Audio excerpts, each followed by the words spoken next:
Hello, everybody. I'm Don Counts, and we're here at historic WEKR, and this is the Breakfast Club room here for the folks watching on Fayetteville Public Utilities Channel 6, and also for the folks listening on AM 1240 WEKR and YTM on the Newsmakers program there.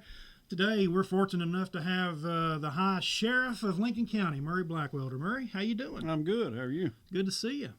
I'm glad to be here.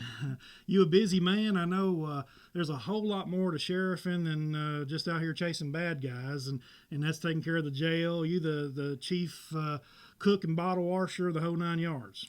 There's a lot more to it than chasing the bad guys. Unfortunately, it'd be a lot more fun chasing the bad guys. So. Well, I know one thing about the sheriff's job is most people know that it's a political job you've got to run for, and that makes it tough to do your job and also look at that kind of situation as well. It does. It would be great not to have to play politics. Unfortunately, that is a part of getting to where you want to be. Mm-hmm.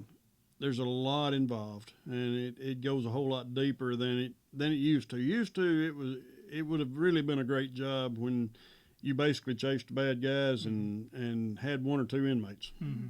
So now looking at there's so many things to start with, but we'll start with the jail. The jail, that's a constant battle of keeping it up. It's a thing that you've told the county commission and told people that I've videoed before. It's a 24-hour operation. People just think you drive by it every day and there's some bunch of bad guys up there, but you got to take care of them. You do. The law mandates how they're taken care of. We don't always agree with how they're taken care of. I don't always agree with how they're taken care of. But on the same token, if it was my loved one in there, I would want them taken care of to a certain extent anyway. Sure. It's been a lot more involved here lately because of the issues that we faced. And I've been pretty straightforward with the people, been straightforward with the county commission. The advantage I have is the sheriff is mandated by law to tell the county commission, but the sheriff cannot fix it. Right. I can't enter into a contract. I can't sign any paperwork. I can't spend any money. That's the county commission's job. And the man from the state, Bob Bass, told the county commission, said basically he runs it and you own it. And I've tried to make sure that they were very well aware of the situation. Now, this guy, Bob Bass, he's been to, is that right? Bob Yes. Bass. He's been to the county commission, I know at least a couple of times, maybe more, and explained the situation at the jail. Maybe you might want to explain to the people at home what he's basically telling them. Miller Meadows is the inspector that originally spoke to the county commission. Gotcha. Bob Bass is actually the man that came to the Lincoln County Corrections Partnership Committee. Gotcha. And explained what was going to have to be done in order for the Lincoln County Jail not to be shut down. Mm-hmm. And basically what it amounts to is we're overpopulated, and everybody's very well aware of that.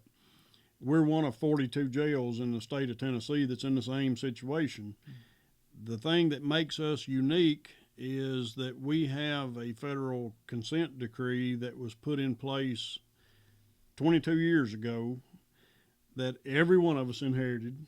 Mm-hmm. The current commission, myself, the previous sheriffs, we all inherited this thing that says that you cannot overpopulate it. If you do, you're refused to take any further inmates. Well, we have an attorney general opinion by the state of Tennessee that says you can't refuse to take inmates. So as sheriff, I'm sitting here, do I take them or do I not take them? If I take them, I'm violating a federal order. If I don't take them, I'm violating a state law. Either way I go, I wasn't going to win. Mm-hmm. And so basically, it's my job to tell them. It's their job to take care of it. So if the state requires you to do certain things, you have to lay it out to the commission, and then they basically just have to do it. What if they don't? That's between them and the federal judge. Which I think you've told them. I have made that very clear to them that at some point, it'll be up to them to answer that question. Fortunately, I believe they're going to act, because if they don't, the price is significantly different. Tell the people at home exactly what has to be done. We're currently looking at this entire committee, which is comprised of several commissioners, myself, the chief deputy, the chief administrator, the assistant chief, the county mayor. They have just signed a contract with an architect.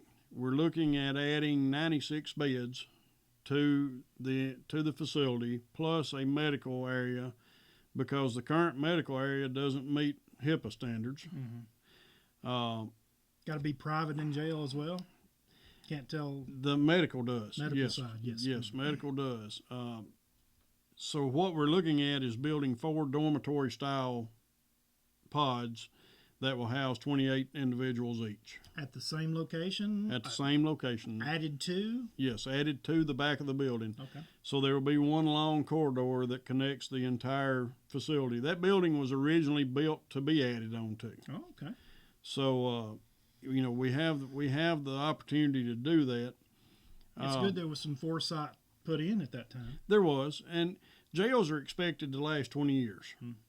Most people say, well, I've lived in my house for the last 30 years and it's 100 years old. How come the jail's not? You don't live in a house 24 hours a day, 7 days a week, right, with 120 people in that house that don't want to be there on top of that, so they don't take real good care of it.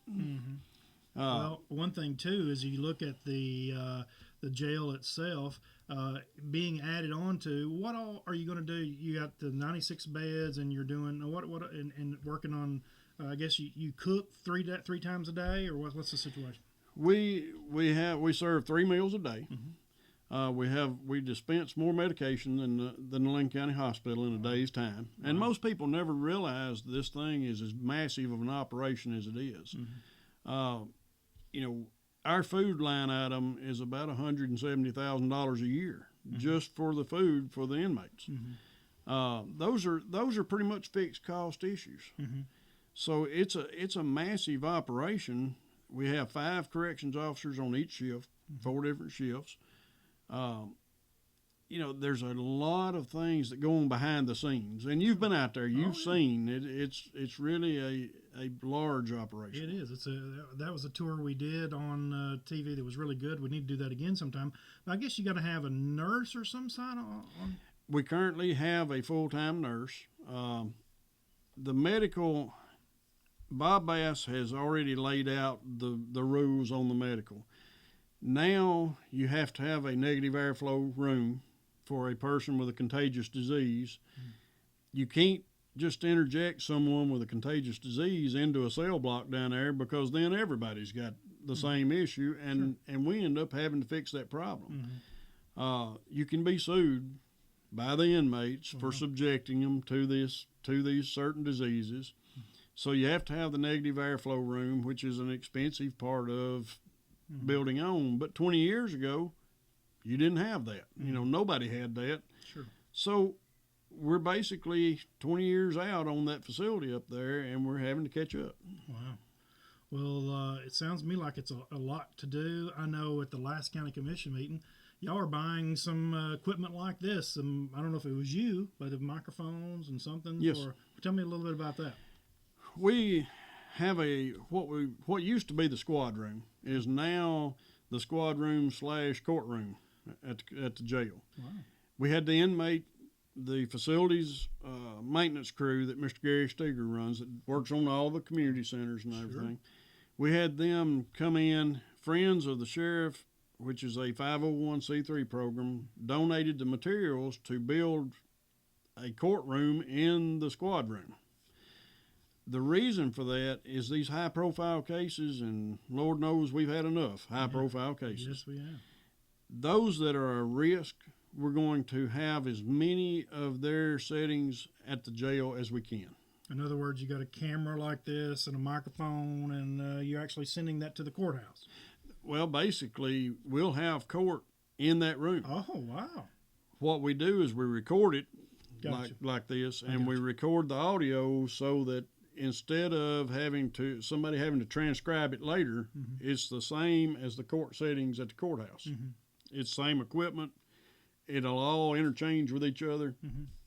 That way, we don't have to change anything around. Everything is just like it would be at the courthouse. Mm-hmm. It's only going to be for higher profile cases where security needs to be a lot more stringent than it is here. As we look at driving around Tennessee, different places, and I know you know this, and you there's some jails with a judicial type building near it where courts are being held. Can you explain what that is? It is a justice center. Franklin County has a justice center. That's what I thought. Okay. Very, very nice justice center. But what that basically does, that moves all your courts, your court clerks, everybody associated with that. And in most cases, the district attorney's office, the public defender's office, everybody's in the same location. Then you don't have to move the inmates from the jail to the courthouse and back to the jail. You simply bring them out of the jail straight into the courtroom. Everybody's there. Mm-hmm. They have their offices there. And the citizens of Lincoln County, had we done this, would not have to go through the court proceeding group that's there every Monday and Thursday to get their car tags. Oh, sure. It would remove every bit of that from the courthouse and put it all at the jail. Make the courthouse more secure. It would. For sure. And it would allow us the opportunity to make everything more secure because we don't have to move them. They never leave the premises. They don't get a day out to go to court. Mm-hmm. They're brought from their cell straight into the courtroom, and from the courtroom right straight back into the cell, and no issue. I know we don't even have anything written down here that we were going to talk about, and that wasn't one of them, but it looks to me like that would be the direction that we need to be going. I know that costs money, but it seems like it's the direction that we should be going to for security purpose alone, security alone.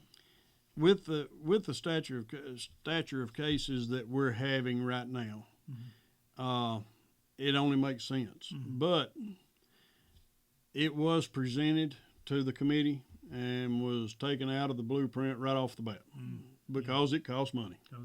You know, so I understand both sides of it. I know. I personally think that a justice center would be a wonderful thing. The circuit court clerk's office thinks the justice center would be a wonderful thing. Sure. For the most part, most people do. Once they understand it, sure. they do. Because what it does, it puts everything at one location. Mm-hmm. If you have a law enforcement issue or a judicial issue, you deal with it at the Justice Center. Mm-hmm. You don't deal with it at the county courthouse where you buy your car tags and pay your land taxes and all of that. You don't have to wade through that group. Sure. And you don't have to worry about your security because everything there is at the Justice Center. That's right. You know, one thing about it is you talk about that. Just security alone at the courthouse is a concern with me going through there for whatever reason that I'm there, for car tags or whatever. But it seems to me like I know things cost money, but, it does seem like the direction we need to go, especially when you're looking at the crime rate and the activities that you're arresting people, and it's an ongoing battle. It is, and I never would have believed I'd have ever dealt with some of the things I've dealt with. Especially this multiple homicide. Less than 1% of all murders are mass murders. Mm. And they classify a mass murder of 4 or more people in one murder. And you've had 2 in your time. I've had 2 in 3 years. Wow. And, I never would have believed it. You wouldn't have ever convinced me that would have happened. As a guy that I've known for many, many years, how does a guy like you handle those situations? How does your employees handle that? How do you know what to do, and how do you handle it mentally? I've been blessed with one of the best groups I believe has ever been at the Lincoln County Sheriff's Department, and that's nothing against anybody that's ever been there. I have a wonderful group of people out there, and a very intelligent group of people. Mm-hmm. So when you've got the support we've got, it's difficult, but it can be done. We've proven that. Mm. There are certain things that have to happen. Things have to happen in a certain fashion in order for it to go like it's supposed to go. Our people are trained, and they're dedicated, and they're to the point where each one knew which part of the ball to take and run with. Mm. And at the end of the day, they bring it all back. Mm-hmm. So, I can't say enough about the entire department. And it takes a toll, Don. It takes a toll on the entire department. You know, you think of the deputies and the investigators and the sheriff and everybody being on the scene, but it's not just them. It's the corrections officers. They come in, you know, when one of these events happens, just about the entire staff comes to work, and they stay until we get it done. The first one, we were on scene for 23 straight hours. I had employees at the jail that were on the job for 23 straight hours, whether it be out there with us or it be at the jail, because there's a massive amount of things that have to happen to handle this. This one, it was basically the same way. Really, the last one? Yes, the last one was basically the same way. You know, we were on scene for 18, 20 hours straight. The employees were all in. I mean, they came in, they did what they were supposed to do, they did what they knew to do, and they picked up the slack of somebody that couldn't get their part all done. Plus, not counting, one of the victims was one of my employees' children. Wow. So, you know, you can't say enough about a group of people that does that. And then the mental side of it, this one really took a toll. Wow. And we brought in grief counselor or critical incident stress debriefing counselors that the Tennessee Sheriff's Association has, and they sat down with each individual. And I never would have thought, and this is one of those things where all my life I believed the sheriff should be 10 foot tall and bulletproof, and it came home to me. You know, I found out I wasn't, and it took a toll on me. It took a toll on my family. It took a toll on my employees. You know, because you want to put your kids in a bubble. You know, you don't want to let them out of your sight because you know the bad things that you just dealt with. And so it takes a toll on everybody. Each of these two particular mass murders that we're talking about here were basically a multi-county, multi-state situation. How do you deal with the people in Alabama, Huntsville, and these other areas? We have a great relationship with Madison County, Huntsville PD, all the surrounding counties. I'm not too proud to ask for help, okay, because I've learned the hard way. You know, nobody's an island. And Madison County brought their entire drug unit, their entire investigative unit up here. The U.S. Marshals came, the TBI came, the surrounding counties, Fayetteville Police Department. We all pitched in and did what we had to do. And, you know, there was no way one department was going to handle this scene for the simple fact that, you know, we were in a multi-jurisdiction, multi-state situation because a lot of our evidence was across state line. So, you know, it took everybody, and it took a long time to put it together. I don't even know where you would start in a situation like that, and I commend your staff and you for handling all those situations. And one thing that you've also had to handle is people like me, the media. We had a couple of, in your time, big press conferences up there, and it's amazing how many cameras can come up when it's time for you to speak. It is. Lots of hard questions. And some media I handle better than I do others. Okay, you've been great. The Elk Valley Times, Lucy, WEKR, WYTM, the local people have been wonderful.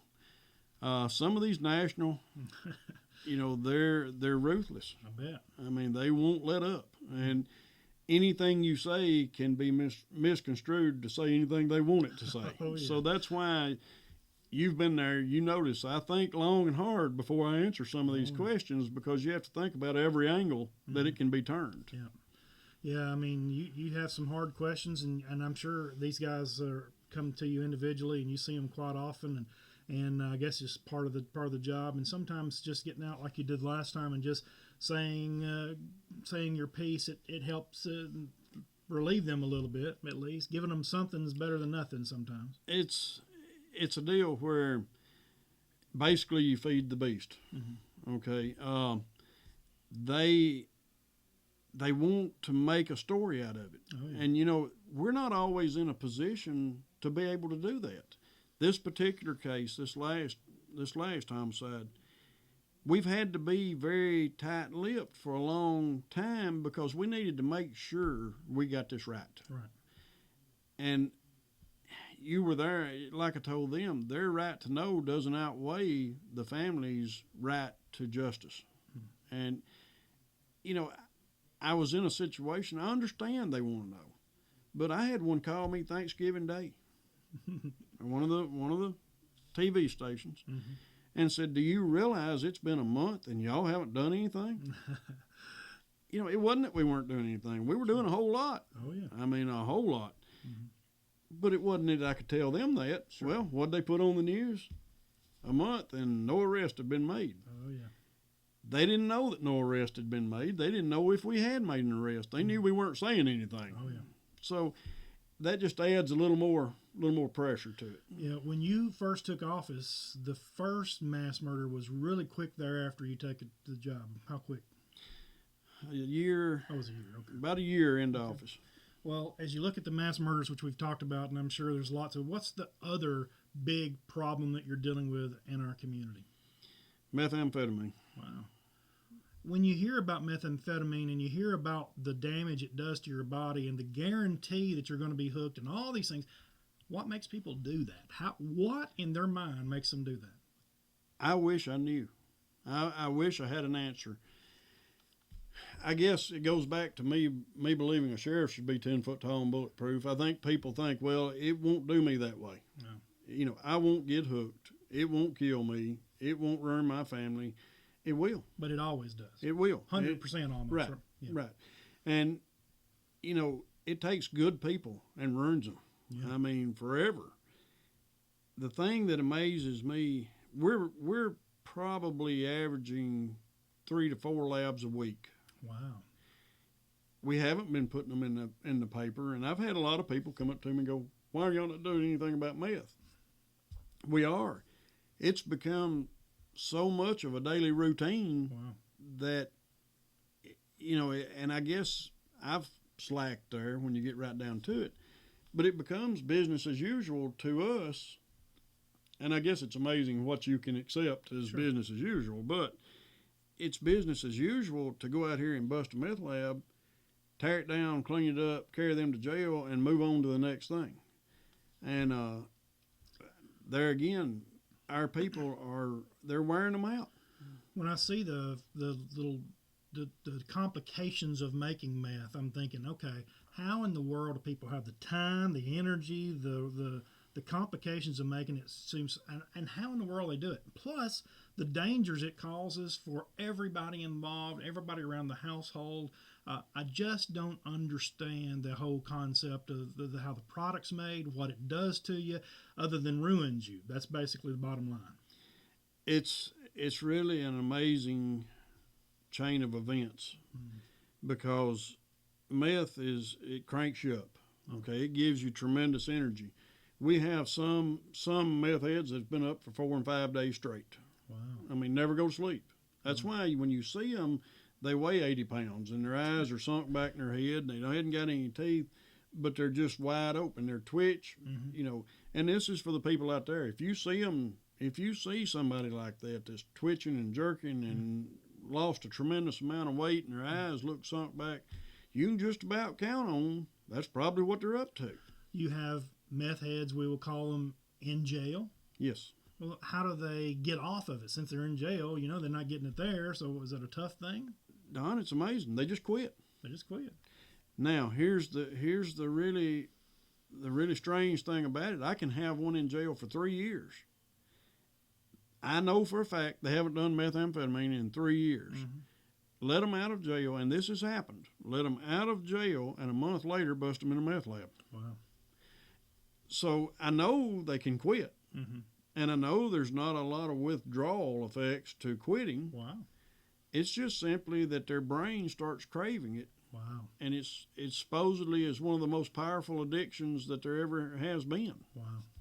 Well, that's sad. So as we look at meth, as you're continuing to fight that, that's another huge training situation that all your employees have got to know for their own safety. Right. A shake and bake bottle, the first one we ran up on was early in my administration. We ran up on the shake and bake bottle. We didn't know what it was. One of my officers looked at it and slightly loosened the top on it, and it spewed. And it took him about 2 weeks to get to where he could talk plain again. Oh my goodness! You know, so I mean that's how toxic it is. It's unbelievable. So we had to learn these things. We had to learn about that. The newest thing that we've busted was an ecstasy lab, an MBNA lab. We had never seen one. When we went walking in and found it, I looked at Petey, who is one of my drug guys, and I said, "What is it?" And he said, "I don't know." Wow. He named what it was, but he was speculating that's what it was. And sure enough, it's one of the first ecstasy labs in this part of the country. Wow. Unfortunately, we keep having these first that are not good for Lincoln County. But we dealt with it. Yep. And, those things they're out there. Yeah. Well, let's talk about your employees. How many employees you got? How many people you're responsible for there? Employees alone. That's a full-time job. Looks to me like you have 65 full-time employees. Then you add to that, we have 35 posse members, which are reserve officers. Mm-hmm. So all in all, there's about 100. Wow. So you keep them going, and also you got to keep the fleet up, and that's another big deal. What about your fleet? How many vehicles you got? We actually own about 50 vehicles. Wow. Some of them are drug seizure vehicles. Some of them you wouldn't know if they parked in front of your house, you wouldn't know it was us. Wow. And that's the objective. Mm-hmm. We want vehicles that the general public can't pick out, because if we want to find out if somebody's dealing meth, we don't want to pull up in a marked car because they're not going to do it. Sure. So we kind of got thrown a curve. We've got 4 new Tahoes this year, and there's been a lot of controversy about the Tahoes. What's the controversy? What's the reason? You got to have a vehicle. What's the problem? I really don't know. When you get right down to it, I think the biggest problem is people think they cost more than they do because you see the advertisement on TV. And they look very, very good, but you're getting a basic vehicle. Right. We get one with a rubber floor mat and vinyl seats and no frills vehicle. We buy them for $27,000 a piece. Wow, I'd buy one for that. Well, I would too. And I think most of the general public would once they understand. But what it comes down to, we buy them on state contract. I think the advertisements on TV, when you see a Tahoe, it's a $40,000 or $50,000 vehicle. Oh, yeah. Well, ours are not. They're $27,000. But you got to have room to put your stuff. You've got a lot of stuff to carry, especially if you're doing all the things that y'all are doing. Right, and they're very stable. Mm-hmm. They're very tough. They're proven to be a good vehicle. Ford quit making the Crown Vic. Just out of the blue, decided not to make the #1 patrol car in the nation. So I don't know. Corporate America. That's their better idea, okay? When they did that, it left us with the Dodge Charger. The maintenance on a Dodge Charger, I can't afford it. Sure. I cannot afford to run a Dodge Charger as many miles as we're running these vehicles because of the maintenance cost. It'll cost you 3 to 4 times more to fix a Dodge Charger than you can fix a Chevrolet or a Ford for. Sure.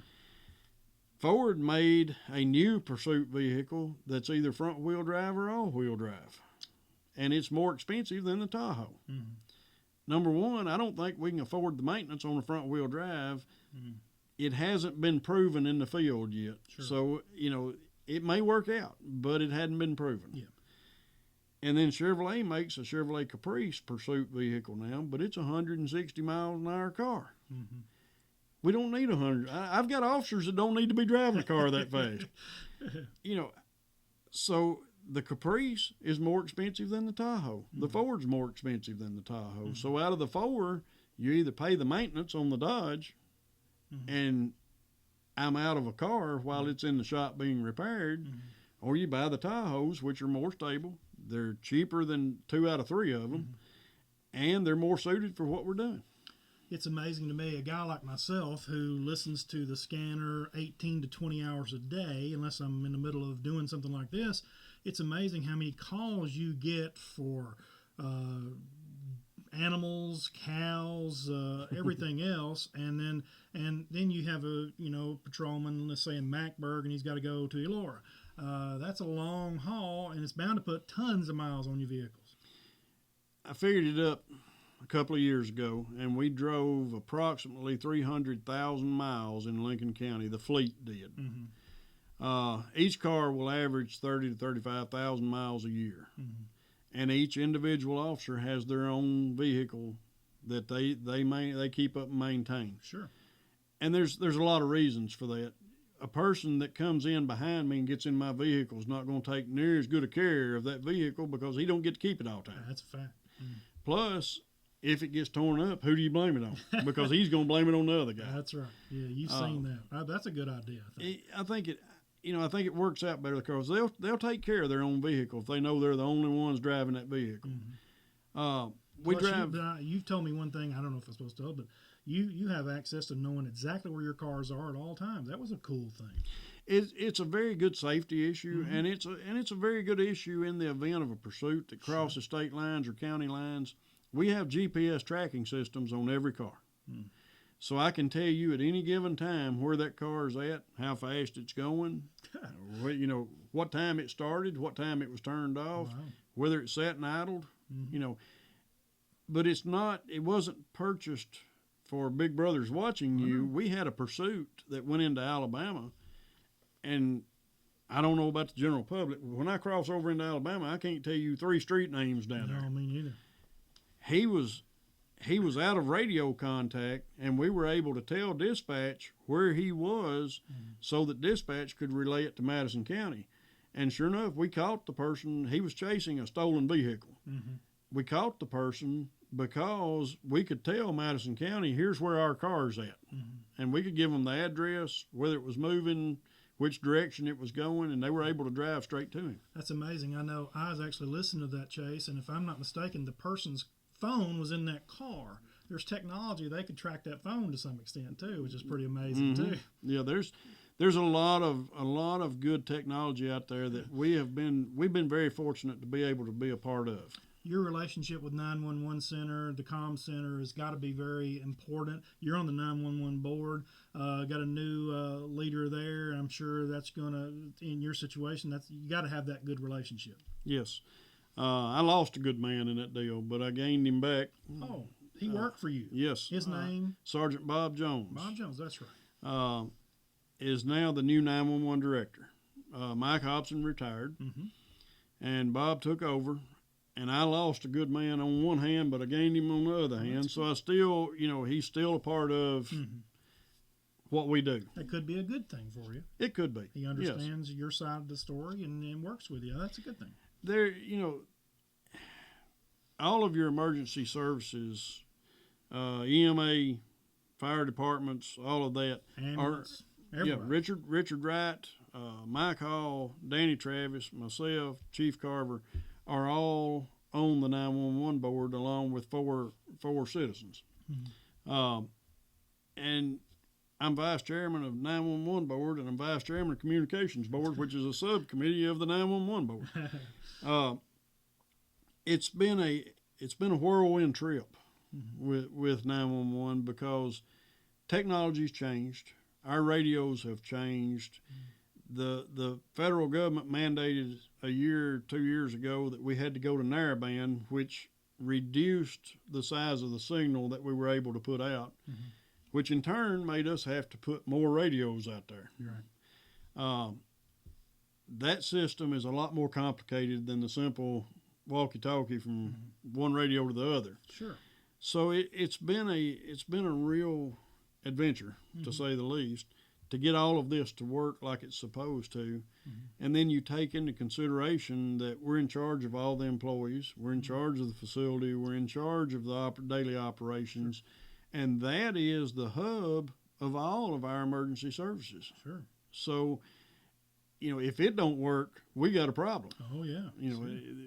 The citizens have a problem. If 911 goes down, who you going to call? So it's a very a very high-tech building. It's some partially underground. It's a very well done building, and I know just keeping up with technology, just like in my business and Joe Young's business and YTM and EKR, keeping up is tough. It is, and it's changing every day. I mean, everybody knows. You go buy a laptop today, and 3 months from now, the program it's on, you can't even buy it anymore. So Bob is very, very sharp on those things, and I think he will. I think he'll bring it along very well, and has so far. Yeah.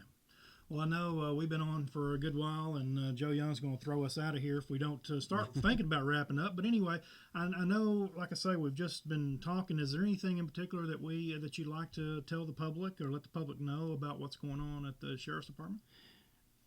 There's a lot of changes, Don, and you're aware of them. We've addressed a lot of it here today. I'd like to say that I think the people have, and it's not me, it's the people at the Sheriff's Department. I think the people of Lincoln County have a very good group of people that are there because they want to be. They're doing the right thing, and they should be proud of them. Well, we appreciate, I'm speaking for myself, but I think Lincoln County would say we appreciate what Murray Blackwelder, the sheriff, and all your staff do, because we all can sleep better at night knowing that there's somebody there to come help us if we need it. Well, I appreciate it, and we'll be there. Yeah. We're going to continue to do what we've done. We went through some hard times. Yeah. The end of 2012 was tough, but we've bounced back with a renewed spirit, and we're ready to go. Joe Young told me, and when he called me, he wanted to have this open communication with you, and he told me to tell you and tell the public that you have, and I've told you the same thing, you have anytime you like to get to the public, it's not a problem. That's why Joe and I are working together. You don't have to say it but one time, but if you ever need us, we're here, and hopefully we can sit down and do these on a more regular basis just to let the people at home know what's going on with the Sheriff's Department. That would be great, because we used to keep them up to date, and we've kind of gotten away from it. And I appreciate FPU and Joe Young and WEKR and WYTM, the local paper. I appreciate all of y'all, everything you've done, because you have been understanding, and you've been easy to work with. Well, I know you're busy being on all the boards that you have to be on as part of the job, the political side of the job, and then the other side of the job as well, and taking care of the employees. And again, we want to thank you for all you do and wish you luck. And if there's anything we can do, let us know. Thank you very much. Appreciate you listening here on the Newsmakers on WYTM, Breakfast Club on WEKR. And for the folks at Fayetteville Public Utilities Channel 6, we appreciate you watching. And I'm Don Counts from the Breakfast Club studios here at WEKR. We'll talk to you next time. Thank you. Appreciate it.